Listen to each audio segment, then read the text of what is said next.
Bonsoir à toutes et à tous, bienvenue sur Al24 News pour cette émission spéciale dédiée au salon CIPSA 2026 ici au cœur de la SAFEX Pins-Maritimes Alger.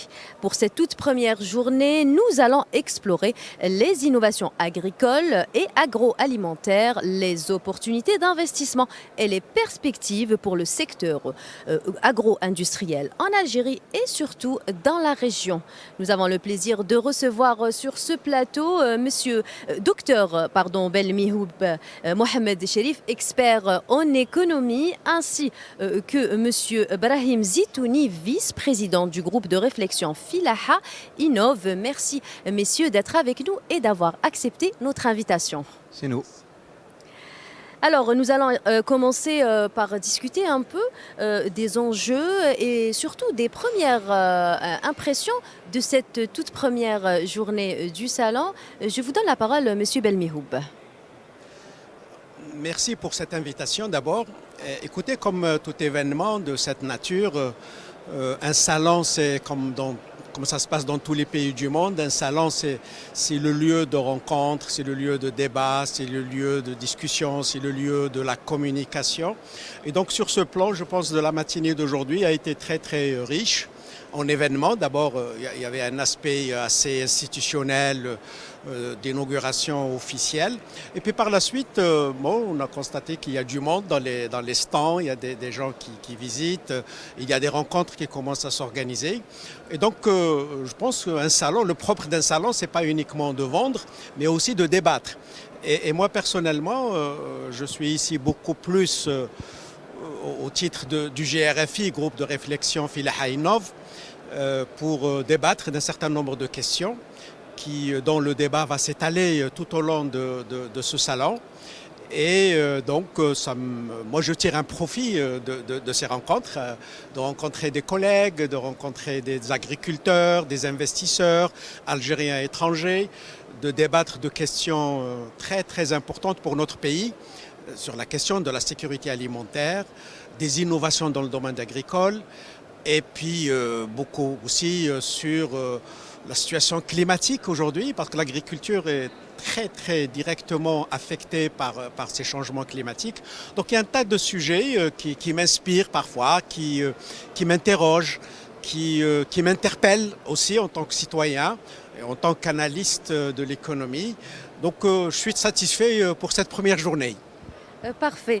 Monsieur Mihoubi, alors pour cette première journée, y a-t-il des innovations agricoles et agroalimentaires présentées qui ont quand même peut-être attiré votre attention et qui vous semblent les plus prometteuses, on va dire, pour cette première journée? Merci madame de votre invitation d'abord. Alors oui, pour répondre directement à votre question, je n'ai pas encore fait tout le tour du salon, mais déjà je suis allé sur le stand du CTRI et j'ai vu une pépinière en verticale qui me semble très intéressante, un système hydroponique mais vertical pour du maraîchage en intensif. Et ça, je pense que c'est une technologie qui mériterait d'être étendue. Et d'ailleurs, ce qui est intéressant dans cette approche, parce que c'est une approche hydroponique, elle peut se faire en ville, elle peut se faire dans des lieux urbains qui ne sont pas forcément des terrains agricoles. Et là, je pense que de ce point de vue-là, notre législation devrait se pencher sur ce type d'agriculture urbaine qui aura de plus en plus une place en Algérie.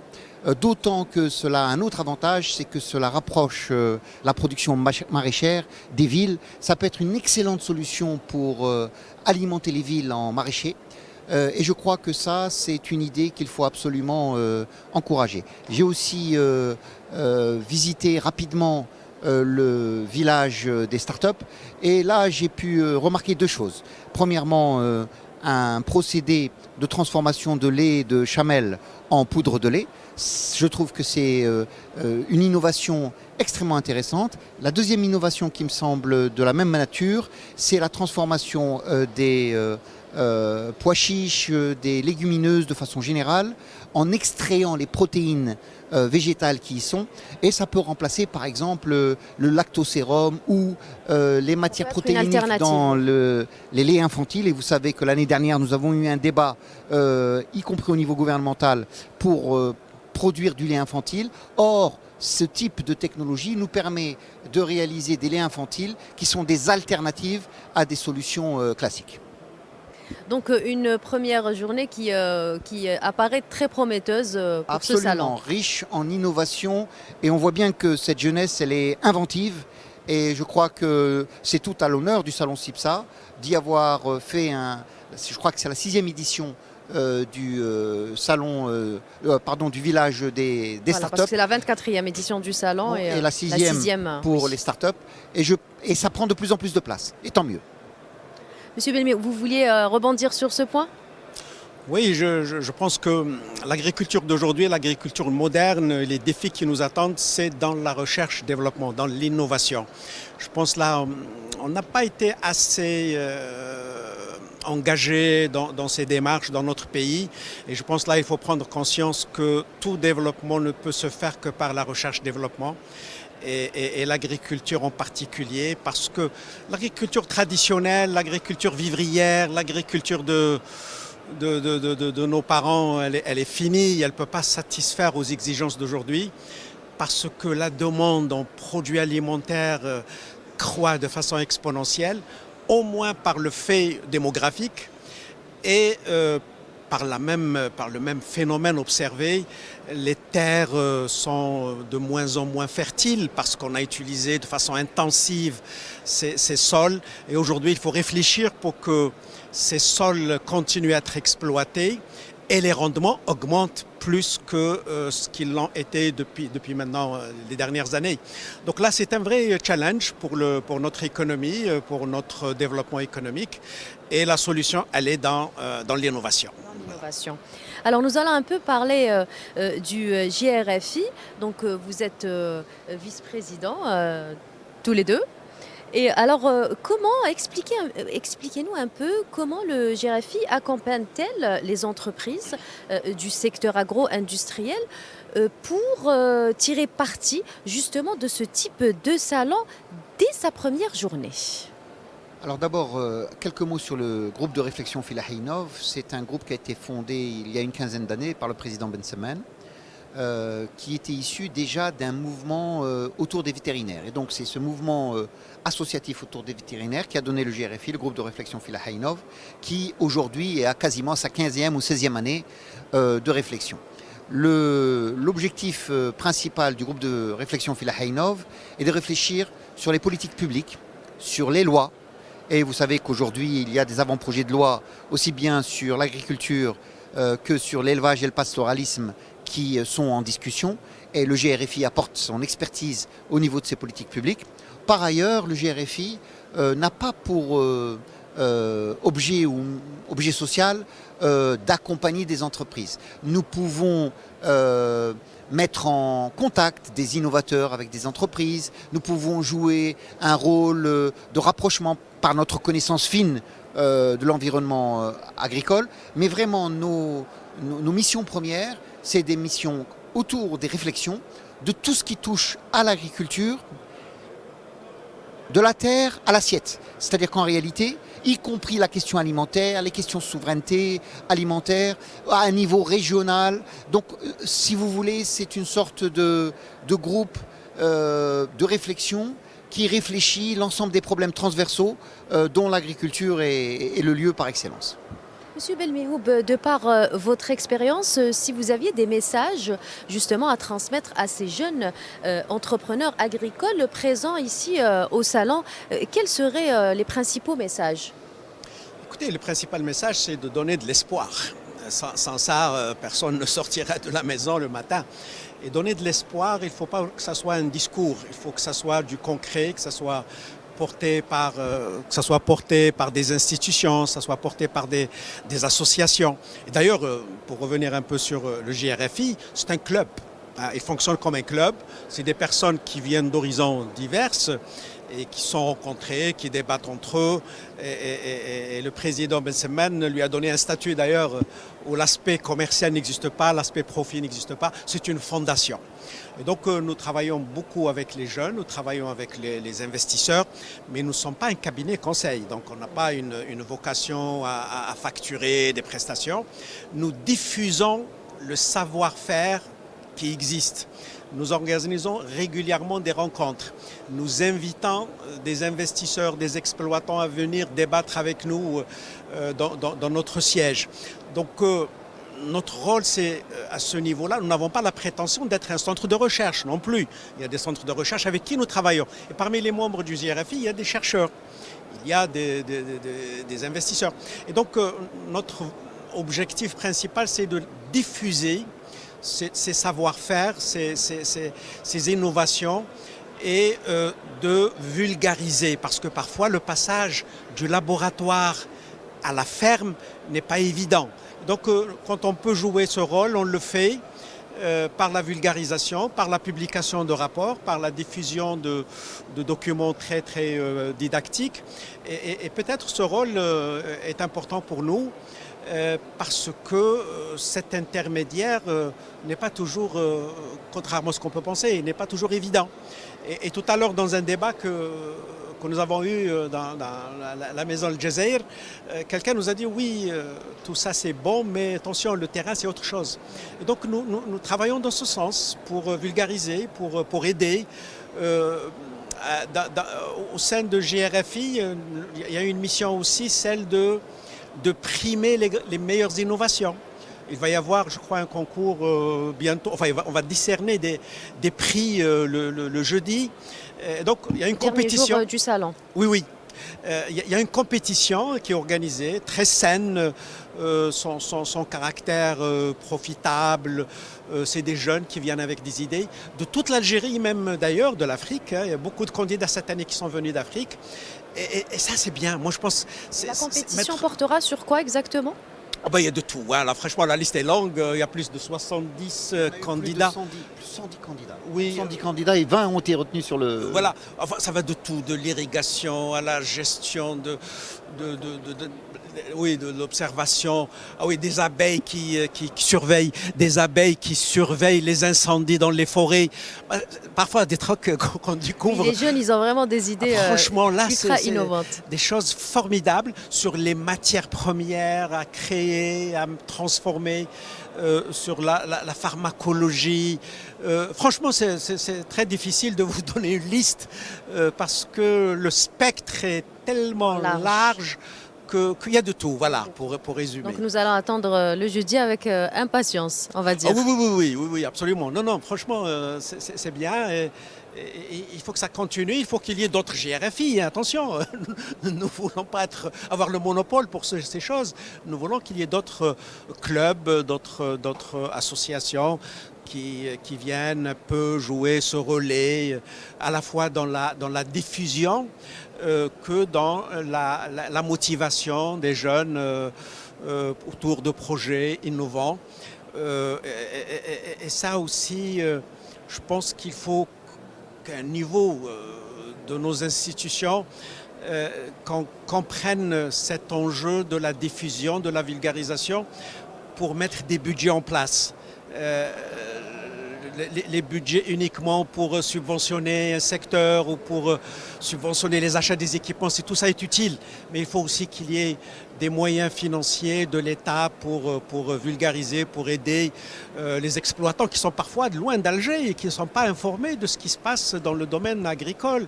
Et je pense là, il faut engager une réflexion. Je n'ai pas une idée précise sur ça, mais la diffusion, l'appui a sa place dans une politique agricole. Je vais revenir un peu vers vous. Merci, Monsieur Belmihoub. Mihoubi, selon vous et selon votre expertise aussi, quel secteur, on va dire agricole, observez-vous comme dynamique et porteur d'investissement aujourd'hui ? Alors en réalité, vous avez un très fort mouvement autour des arbres fruitiers, vous avez un très fort mouvement autour du maraîchage et on voit de plus en plus des gens qui s'intéressent aux transformations des matières premières agricoles. Et ça, c'est un premier levier de modernisation qui est très fort, d'une part. D'autre part, je crois également qu'il y a de façon générale une volonté d'aller vers plus d'intégration. Les gens essayent de de donner plus de valeur ajoutée à leur production. Nous sommes en retard dans les transformations agricoles. Si je peux prendre un autre exemple, par exemple, les industries pharmaceutiques ont beaucoup investi dans un outil très moderne, même s'ils n'ont pas tout à fait encore les matières premières, mais au moins l'outil existe et donc les matières premières vont venir un jour ou l'autre.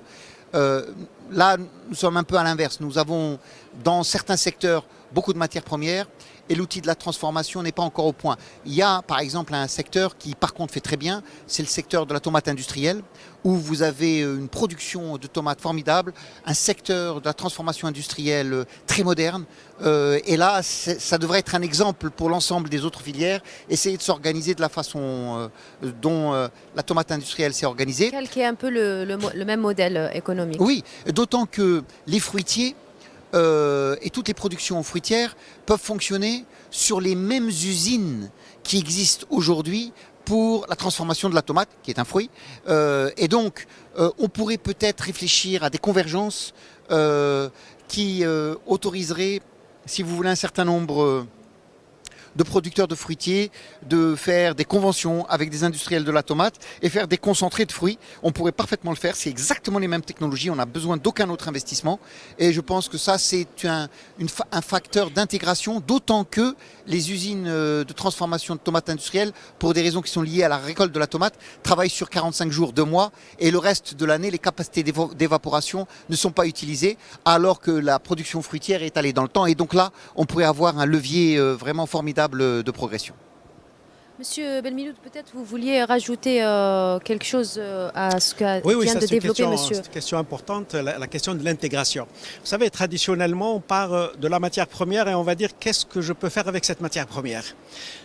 En Algérie, on a fonctionné comme ça, mais on a été dominé par l'importation. Et on a oublié nos matières premières. On importe tout ce dont on a besoin, on importe des matières premières, des produits finis. Pendant 60 ans d'indépendance, on a importé des milliards et des milliards et des milliards de produits agricoles. Aujourd'hui, il y a une réflexion, il y a des jeunes qui réfléchissent, pas que des jeunes, mais des investisseurs qui disent « Mais cette matière première que j'importe de l'étranger, est-ce que je peux trouver un substitut local ?» Et il y a un travail dans ce sens. Aujourd'hui, on fait de la substitution aux importations. Vous savez, sur le plan économique, la substitution des importations, c'est exactement la même chose que l'exportation. C'est strictement la même chose. Ne pas importer un produit parce que le fabriquez localement, vous faites des économies de devises. C'est comme si vous augmentez vos exportations pour avoir des devises. Donc là, il y a aujourd'hui des investisseurs, des exploitants qui réfléchissent à cette question. Est-ce que je peux trouver la matière première localement? Est-ce que je peux investir dans la matière première? Transformation des fruits, de la tomate et d'autres produits, des produits du palmier dattier. Brahim il connaît bien le secteur. Donc il y a un tas de choses auxquelles on n'a pas pensé. Et on commence aujourd'hui à dire, attention, la sécurité alimentaire, c'est aussi, c'est pas interdire l'importation, c'est aussi allonger notre chaîne de valeur locale, ce qu'on appelle en économie remonter dans la filière. Et on remonte dans la filière progressivement. Et crescendo, on va aboutir à la sécurité alimentaire, mais in fine, à la souveraineté alimentaire, c'est-à-dire qu'on a nos matières premières localement. Parce que la sécurité alimentaire, c'est assurer l'alimentation des Algériens, même si on importe une partie. Mais souveraineté alimentaire, ça veut dire que j'ai une certaine indépendance. Que l'offre suffira. Oui, une certaine indépendance de ne pas dépendre des autres en cas de crise grave, etc., etc. Donc il y a cette réflexion qui est aujourd'hui engagée. Les Algériens commencent à chercher à valoriser des matières premières auxquelles ils n'ont pas pensé il y a quelques années. Je voudrais compléter juste ce que dit monsieur le professeur Belmihoub, pour dire que très souvent, on a eu un schéma production, transformation, vente. Alors que peut-être qu'on aurait gagné à avoir un schéma d'abord de transformation à mettre en place et à partir des transformations, stimuler les filières pour avoir les matières premières. Donc avoir en réalité, être proche du marché, avoir l'outil de la transformation et autour de la transformation, stimuler les producteurs pour ces transformations. C'est exactement le modèle de la tomate industrielle. C'est-à-dire au début, il y avait une sous-production de tomates, mais au fur et à mesure que les transformateurs se sont mis en place, ils ont commencé à, avec l'aide de l'État qui subventionne les tomates, ils ont commencé à trouver des producteurs de tomates et aujourd'hui nous sommes totalement autosuffisants et puis on peut même, vu les stocks que nous avons, on peut même exporter oui, sur la tomate industrielle. Et d'ailleurs c'est un peu un clin d'œil au ministère du Commerce extérieur en réalité, parce que je sais qu'il y a des stocks à droite à gauche et que peut-être, je comprends les histoires de stocks de sécurité, mais je crois que sur la tomate on peut commencer à y réfléchir sérieusement pour exporter. Et ce modèle de la tomate industrielle qui est parti de la transformation pour remonter la filière, je crois que c'est une idée qu'il faut creuser. Est-ce que vous pouvez partager avec nous et avec nos téléspectateurs peut-être un exemple concret d'accompagnement ou on va dire de projet soutenu par GRFI aujourd'hui? Oui, par exemple, moi je vais vous donner deux exemples. J'ai introduit, donc le GRFI a introduit un producteur de papaye à Considère Agrico. La papaye a donné des résultats extraordinaires et Considère Agrico va commencer à lancer une production de papaye qui est un fruit exotique et dont vous savez parfaitement que les grands producteurs sont l'Inde et la Côte d'Ivoire.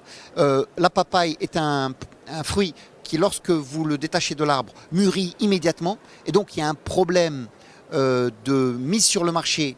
Il faut que ça soit une mise sur le marché rapide. Or, les deux grands producteurs qui fournissent l'Europe en papaye, c'est l'Inde d'un côté et la Côte d'Ivoire, qui sont très loin des marchés européens. Nous sommes à 24 heures des marchés européens. Si nous pouvions développer cette production de papaye, ce serait exactement l'exemple parfait d'une culture spéculative qui peut ramasser beaucoup d'argent. Je ne dis pas qu'il faut transformer notre agriculture en culture spéculative, c'est pas ça que je dis, mais il y a des niches comme ça qui nous permettent quand même de contrebalancer nos déficits sur nos importations de matières premières avec des exports qui sont intelligentes. Ça, c'est un premier projet que nous avions travaillé ensemble. Nous avons essayé également de soutenir un produit qui s'appelle Biotug. C'est un produit formidable, c'est un biostimulant qui donne des résultats extraordinaires, en particulier dans les céréales, mais aussi dans l'arboriculture. Et nous essayons, là où on peut, d'en parler de telle façon que nos agriculteurs puissent bénéficier de ce biostimulant qui donne des rendements extraordinaires sans produits chimiques. Et ça, c'est ce genre disons, de sujet qui nous mobilise. Monsieur Belmihoub, alors est-ce que aujourd'hui vous avez eu un peu le temps de faire le tour, on en a parlé il y a un petit moment du salon, est-ce qu'il y a des innovations que le GRFI juge stratégiques justement et, pour le développement durable et la compétitivité locale, des projets auxquels déjà vous pensez à accompagner? Bah écoutez, nous avons commencé, pour dire des projets concrets sur le terrain, je n'ai pas fait le recensement exhaustif de ce qui a été fait, mais nous avons organisé des discussions au stade du débat entre nous sur un sujet qui nous semble très pertinent, lié au développement durable. Vous savez, quand il y a eu ce développement très rapide de l'agriculture saharienne, au sein du GRFI, nous avons dit attention, c'est bien, il y a de l'eau, il y a le sol, il y a la technique, les rendements sont jugés satisfaisants. L'Algérie doit explorer et exploiter ce potentiel qui est le nôtre. Après, mais on a dit attention, l'eau est une source non renouvelable. Et elle peut avoir des conséquences encore négatives par la production de sel. Et nous avons engagé la discussion sur ce sujet. Aujourd'hui, le débat est lancé, aussi bien auprès des startups que des centres de recherche, pour voir comment rationaliser la consommation de l'eau. Ça, c'est fondamental. C'est plus que tout. L'eau, c'est fondamental. Et donc, peut-être dans quelques années, nous aurons quelques innovations, quelques produits de la recherche, développement qui vont sortir. Donc, rationaliser d'abord l'eau, la consommation de l'eau, ça c'est important. Mais rationaliser la consommation de l'eau sans remettre en cause les rendements. parce qu'on a besoin de rendement. Ça, c'est une équation assez complexe, hein. Vraiment, c'est pas facile. Mais c'est possible. Il y a des expériences dans le monde sur l'usage de l'eau, sur la rationalisation de l'eau dans des pays qui connaissent un stress chronique, comme c'est le cas chez nous. C'est l'exemple de l'Australie, c'est l'exemple des pays du Golfe, mais qui ont, eux, des moyens financiers plus importants que nous. Par conséquent, au départ, ça peut coûter très cher pour aller dans ces solutions. Mais nous pouvons trouver des solutions adaptées à notre système, à notre contexte. Et ça, je pense, c'est fondamental. La récupération de l'eau, la question de l'utilisation des techniques d'irrigation, y compris au sud, hein, parce que les techniques d'irrigation, ce n'est pas uniquement pour le nord. Même là où on pense, enfin, il y a de l'eau, hein. Le réservoir albien, c'est 6 000 milliards de mètres cubes, mais attention, on ne retire qu'une partie. Et puis, il y a des conséquences, il peut y avoir des conséquences géologiques. Et par conséquent, je pense ce potentiel, il est là. Il faut l'utiliser intelligemment. Il ne se renouvelle pas, ou du moins très très faiblement. Donc c'est une ressource rare qu'il faut préserver. Et il faut justement aujourd'hui, la recherche-développement doit aller dans ce sens. Au niveau de GRFI, la réflexion est engagée. Merci beaucoup, Monsieur Belmihoub, d'avoir été avec nous et d'avoir partagé votre expertise. Merci également, Monsieur Ibrahim Zitouni, d'avoir accepté notre invitation. Merci à vous, chers téléspectateurs. Nous allons marquer une petite pause et nous revenons juste après.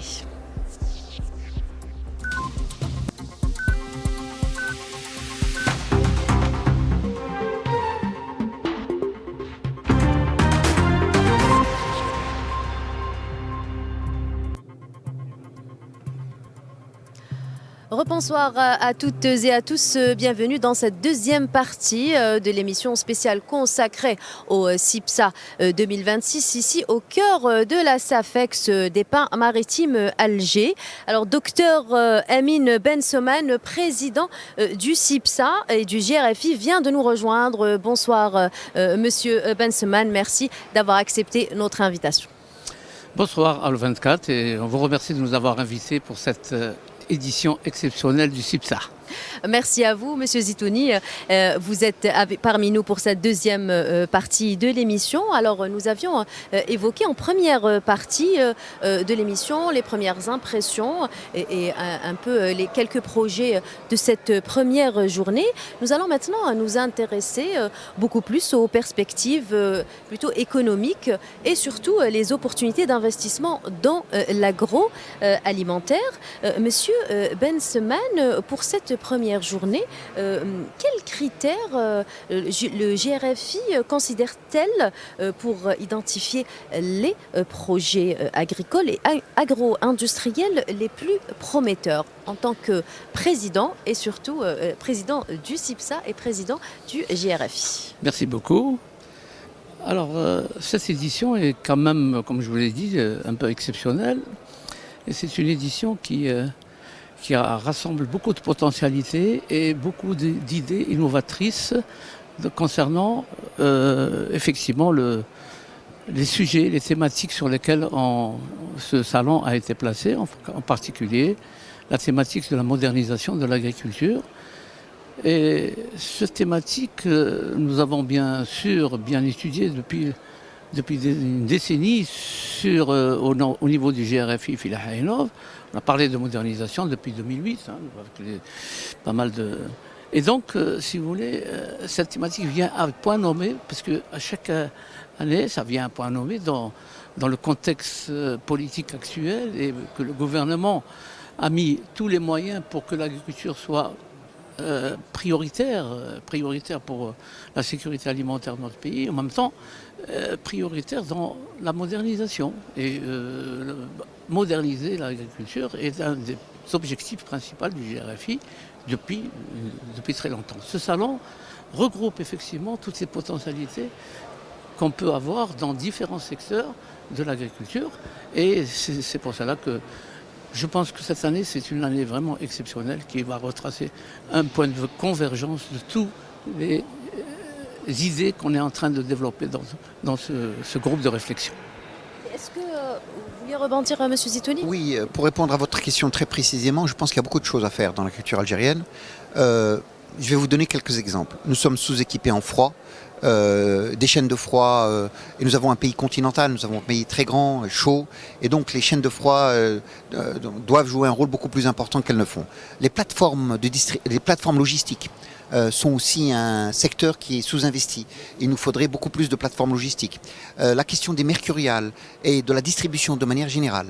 L'ensemble de ces secteurs, en particulier l'alimentation des villes. On n'oublie pas que 75% de notre population est dans les villes. Donc l'alimentation des villes pose des problèmes logistiques sérieux. Il faut les moderniser et cela demande des investissements de grande importance. Je crois que ça, c'est des secteurs, par exemple, qui nous permettraient de fluidifier l'ensemble des secteurs. Nous avons un sous-équipement, par exemple, notoire en abattoirs modernes. Nous avons quelques abattoirs modernes. Il nous faudrait les multiplier par 10. Donc il y a de véritables opportunités à saisir d'investissement, mais ces investissements seront justifiés pleinement lorsque nous aurons, à travers des lois sur l'élevage et le pastoralisme, loi d'orientation agricole et de souveraineté alimentaire, loi des conduites génétiques, des convergences animales et végétales, lorsque ces lois seront modernisées, proposeront des perspectives claires et des dispositifs équitables pour l'ensemble des acteurs qui sont concernés, alors ces domaines seront des domaines d'investissement premiers, rémunérateurs, et qui apporteront un saut qualitatif à l'environnement écosystémique de l'agriculture algérienne. Monsieur Bensemal, je vais rebondir à ce que vient de dire Monsieur Zitouni. Selon vous, quel segment de l'agro-industrie représente le plus fort potentiel de croissance et d'innovation aujourd'hui dans ce salon? Alors, très bonne question, puisque vous savez que le CIPSA regroupe 3 grands événements. En fin de compte, le CIPSA Filaha, qui est plutôt axé sur l'agriculture, l'élevage, le machinisme agricole. Et il y a le CIPSA Africa Food Export, qui est axé sur la valorisation des produits agricoles à l'export. C'est-à-dire maintenant que l'Algérie commence à développer tous les secteurs agricoles. On veut valoriser notre production, la développer même, pourquoi pas, l'export, surtout à l'export africain. C'est-à-dire nous sommes dans un continent, le continent africain, demandeur. Il y a beaucoup de relations avec ces pays du Sahel et les pays africains qui sont très proches de nous. Et c'est pour cette raison que nous avons créé ce CIPSA Africa Food Export. Et nous allons aussi dans ces pays avec des salons comme le CIPSA Africa Food Dakar, on a été au Sénégal, Nouakchott, Oman, Oman et le Qatar aussi. Mais bon, si vous voulez valoriser l'agro-industrie, ça rentre dans le cadre effectivement de nos objectifs. Si on devait, merci Monsieur Benseman, si on devait évaluer le climat entrepreneurial dans le secteur agricole, quelles seraient, on va dire, les actions immédiates pour justement, on va dire, les renforcer? Oui, vous avez raison de poser cette question. Il me semble qu'elle est fondamentale. L'activité agricole est une activité à risque. Les sécheresses, les épizooties, les changements climatiques, tout ça fait que l'agriculteur est très souvent dans un métier à risque. Il faudrait, à notre sens, d'abord universaliser les assurances pour l'ensemble des agriculteurs, pour essayer de mieux diminuer les risques qu'ils encourent. Et en cas de catastrophe grave, il nous faut une société de réassurance qui se réassure sur les marchés mondiaux, en particulier à Londres. Et donc, ces 2 actions pour dérisquer l'agriculture me semblent être des actions vraiment très urgentes, avec aussi des assurances spécifiques. Les assurances contre les inondations, c'est peut-être pas forcément le cas dans notre pays, mais ce qui est le plus important, bien que les inondations existent dans notre pays, mais ce qui est le plus important, c'est par exemple les vents chauds, c'est par exemple les vents de sable, c'est par exemple un certain nombre de risques qui n'existent pas ailleurs, qui ne sont pas pris en charge par des assurances actuellement. Et ça, je crois qu'il faut qu'il y ait une vraie réflexion qui puisse aider les agriculteurs à mieux assurer leur production et à dérisquer leur métier. Je crois qu'à partir du moment où on se base sur ça, à ce moment-là, on est déjà dans une autre dynamique. Enfin, il me semble que l'agriculture, du fait de sa spécificité, a besoin de solidarité. Et la solidarité commence par les paysans entre eux. Des coopératives libres et entreprenantes qui posent les problèmes ensemble de telle façon qu'on puisse les résoudre de manière globale. Des interprofessions qui jouent leur rôle, d'une chambre de commerce dynamique qui permet une diffusion des techniques et des technologies. L'ensemble de ces choses doivent permettre de soutenir les agriculteurs. Monsieur Benseman, est-ce que vous voulez ajouter quelque chose à ce qu'a dit Monsieur Zitouni? J'ai vu que vous vouliez rebondir sur ce point. Pardon, j'ai pas bien compris. Je vous ai dit, est-ce que vous vouliez rebondir à ce que Monsieur... Oui, effectivement, je suis un petit peu saisi. Nous avons beaucoup discuté de ces questions-là au sein du GRFI, hein, les coopératives, les chambres agricoles, tout ça. Là. Même, on a beaucoup discuté sur la loi d'orientation agricole et qui est maintenant, je pense, à revoir un petit peu que certains textes qu'il faut remanier, etc. Mais je suis tout à fait conscient qu'il y a des choses à changer.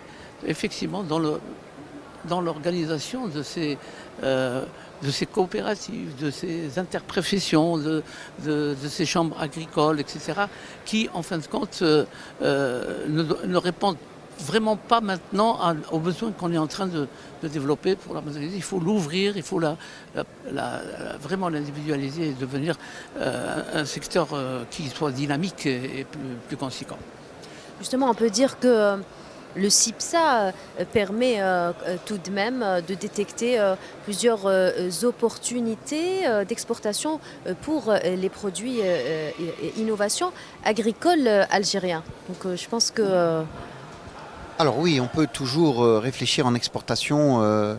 Il y a certainement dans le paysage agricole, je pense au caroubier en particulier, l'huile d'olive, on organise un concours Oléomède qui a pour fonction d'élever la qualité de nos huiles d'olive. Il y a des huiles d'olive maintenant qui se placent à l'international. Nous avons comme ça un certain nombre de secteurs niches qui fonctionnent très bien à l'international. Mais je crois que ce dont nous avons besoin réellement, bien sûr, c'est d'exemples qui réussissent à l'international parce que ça booste, ça stimule les autres. Mais je crois surtout nous avons besoin d'approches méthodologiques modernisées. Et ça ne peut se faire qu'à travers un cadre législatif clarifié qui permet de la régulation au lieu de l'administration, de l'incitation au lieu de l'obligation et ainsi de suite, qui permettent de lancer une véritable dynamique sociale paysanne qui autoriseront ces dynamiques sociales paysannes, des dynamiques économiques, de substitution aux importations dans un premier temps, parce qu'il faut nourrir en priorité la population algérienne, et sur certains marchés niches, effectivement, des exportations de forte valeur ajoutée. C'est le cas de l'huile d'olive, c'est le cas de la poudre de caroube, et d'autres, des dates bien entendu. On voit aussi apparaître au niveau du secteur de la phéniciculture, du palmier dattier, un certain nombre de transformations qui commencent à être d'un niveau qualitatif qui peuvent aller à l'export, je pense au vinaigre de date par exemple. Donc il y a certaines choses qui sont en train de mûrir. Vous savez, l'agriculture, il faut un souffle de longue haleine. L'agriculture, ce n'est pas l'année d'après, c'est sur 20 ans, 30 ans, et c'est pour ça qu'il faut la réfléchir correctement. Monsieur Zitouni, je vais rebondir sur ça.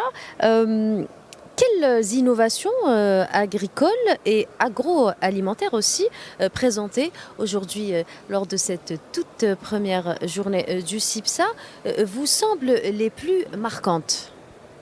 Alors, peut-être tu veux répondre à cette question? Oui, parmi les innovations, nous organisons effectivement un concours. Pour jeudi. Un concours, de jeudi, le 6e concours national de l'innovation. De l'innovation, c'est, bien sûr, ça fait la 6e édition.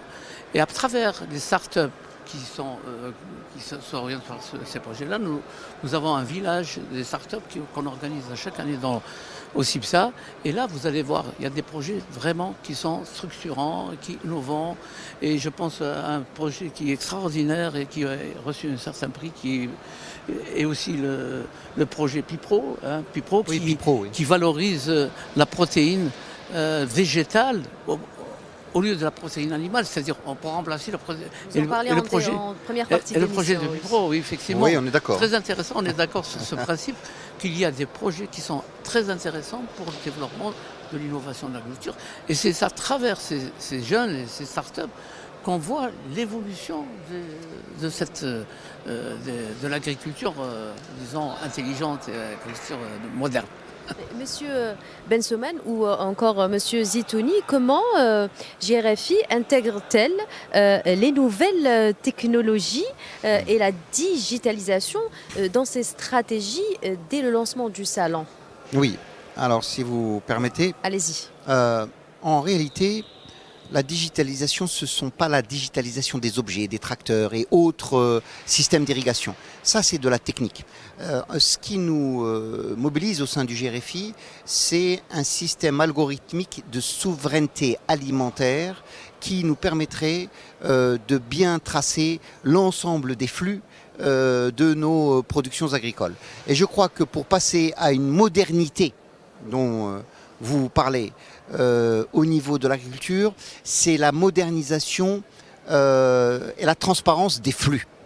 Il nous faut de plus en plus travailler autour de la digitalisation des contrats agricoles dans le secteur, de telle façon qu'on passe d'une logique de stock à digitaliser à une logique de flux à digitaliser. Et là, nous rentrerons dans autre chose. Nous rentrerons dans une conduite algorithmique de l'ensemble des grands indicateurs agroéconomiques, y compris d'aménagement du territoire, qui sont les enjeux fondamentaux et stratégiques autour de l'agriculture. Je pense que cette réflexion doit être absolument approfondie, discutée, partagée, de telle manière que on puisse numériser l'architecture de l'agriculture. Je vais vous donner un exemple très simple. Est-ce que vous allez régler la question de la circulation des véhicules en mettant un ordinateur dans chaque véhicule? Non. Il vous faut des carrefours, des ponts, des trimis, et ensuite après il faut penser à rapprocher le travailleur de l'usine et ainsi de suite. Donc en réalité, ce n'est pas un ordinateur dans une voiture qui va régler la question de la circulation. La question de la circulation est une question transversale, comme exactement la question de l'agriculture. Et donc sa modernisation est une modernisation transversale, écosystémique. Et là, les algorithmes peuvent nous aider à rattacher cette transversalité qui nous permettra d'avoir une infrastructure moderne. Ce sont des enjeux fondamentaux qui nous permettront d'aller de l'avant, d'avoir de la transparence comme le souhaite Monsieur le Président de la République, et puis surtout de mieux cadrer nos subventions et de ne pas faire des subventions gaspillage. Je crois que ça, ce sont les préoccupations essentielles que nous avons dans le secteur agricole. Merci. Monsieur Benseman, grâce au CIPSA, peut-on dire que peut-être s'inspirer de quelques pratiques internationales qui pourraient être adaptées en Algérie pour justement accélérer l'innovation agricole? Les pratiques internationales, effectivement, quand on organise un salon, régional bien sûr, et généralement, vous avez énormément de sociétés qui sont branchées dans l'innovation de l'agriculture et les nouvelles techniques, etc. Et c'est ça fait avancer, si vous voulez, l'agriculteur algérien qui vient, ou l'investisseur qui veut des technologies modernes et avancées, pour prendre contact et se rencontrer et avancer dans des projets innovants. Voilà, donc cette rencontre dans les salons et ce contact avec les exposants et les investisseurs est indispensable pour avancer les choses. Et vous savez, le salon CIPSA Felaha depuis 24 ans existe. Il a commencé tout petit, commencé dans les productions et santé animale. Il a progressé tout à fait naturellement parce que nous sommes de la profession, nous ne sommes pas uniquement des organisateurs de salons. Nous sommes des vétérinaires, des zootechniciens, des agroéconomistes, des agronomes, etc. Le micro, monsieur Bensoman, pour vous entendre mieux. Ah bon, Voilà, d'accord. merci beaucoup. Très bien, voilà, donc si vous voulez, tout un écosystème qui fait que les événements attachés à l'agriculture, ou l'agro-industrie, ou la pêche, ou l'aquaculture, et les technologies qui sont exposées peuvent faire avancer beaucoup les choses. Comment peut-on voir ce type justement de partenariat avec des internationaux, on va dire, pour justement soutenir l'innovation agricole en Algérie? Quel type de partenariat serait envisageable? Bon, là, on sort un petit peu de l'agriculture et en réalité, on est en train de réfléchir sur des modèles de maturation de l'écosystème de l'innovation. Nous sommes partis en Algérie d'abord il y a quelques années sur la base des startups. On a évolué pour aller sur les incubateurs et aujourd'hui on parle de plus en plus de venture, c'est-à-dire de co-investisseurs avec les incubés qui sont les plus intéressants et sur lesquels on pourrait injecter de l'argent pour leur permettre de grandir vite. Et donc on est là sur des logiques qui deviennent de plus en plus matures, de plus en plus modernes. Pour ça, il nous faudrait aussi, et ça je pense que c'est une très bonne évolution, un système de défiscalisation des investissements dans les ventures, ça existe dans nos lois fiscales. Tout ça c'est extrêmement positif et ça pousse à aller vers non pas un modèle de start-up ou un modèle d'incubateur, mais un modèle de venture, c'est-à-dire là où on fait rencontrer l'argent et l'innovation, parce que c'est à un moment donné, il faut que les choses se concrétisent. Et je crois qu'il faut aller dans cette direction-là pour accélérer l'ensemble de systèmes de l'innovation. Maintenant, l'intelligence, madame, ne vient pas de l'étranger ou n'est pas algérienne, l'intelligence est mondiale. Et donc, c'est la chose la mieux partagée au monde. Nous avons 250 000 ou jusqu'à 300 000 étudiants par an en Algérie. Les universités sont en train de s'organiser petit à petit en des incubateurs pour un certain nombre de ces universitaires qui sortent des universités. Il y a toute une prise de conscience qui est en train de se faire pour transformer ce potentiel de connaissances, mais de connaissances générales en innovation. Et il faut compter là sur l'intelligence algérienne. On a vu des startups faire des dizaines de millions de dollars. Ma question, comment envisager les partenariats du moment que nous avons les compétences en local? Quels pourraient être justement les partenariats envisagés lors de ce salon? Lors de ce salon, on va voir parce que en fait nous on ne dirige pas les partenariats. Le salon joue un petit peu le rôle de B2B, oui. de rapprochement des uns et des autres et on aura la réponse à votre question le 3e jour au soir et à ce moment-là on saura un petit peu comment vous répondre, qu'est-ce qui s'est passé dans le salon. Là c'est la première journée, on ne sait pas trop. Monsieur Bensoman, un dernier mot peut-être? Je dois juste ajouter un petit truc, c'est que parmi les projets innovants qui sont exposés et dans le village des startups et tout ça, il y a chaque année, on le fait bien sûr, ça fait la 10e année qu'on fait le concours, et il y a des sociétés très intéressées par ces projets. Alors nous avons des cas vraiment précis et même des projets innovants qui sont été même à l'étranger. Et ça, on peut. Donc, si vous voulez, ce contact entre le porteur de projet et l'industriel qui cherche à innover, est vraiment réel. Et c'est ça qu'il faut avancer les choses. Merci beaucoup, Monsieur Bensoman. Merci à vous aussi, Je vous en prie, madame. Monsieur Zitouni. Je rappelle que vous êtes vice-président du GRFI et Monsieur Bensoman, président du CIPSA et aussi président du GRFI. Merci à vous, chers téléspectateurs, de nous avoir suivis. On vous donne rendez-vous très prochainement pour une autre émission dédiée à ce salon. Bonne soirée.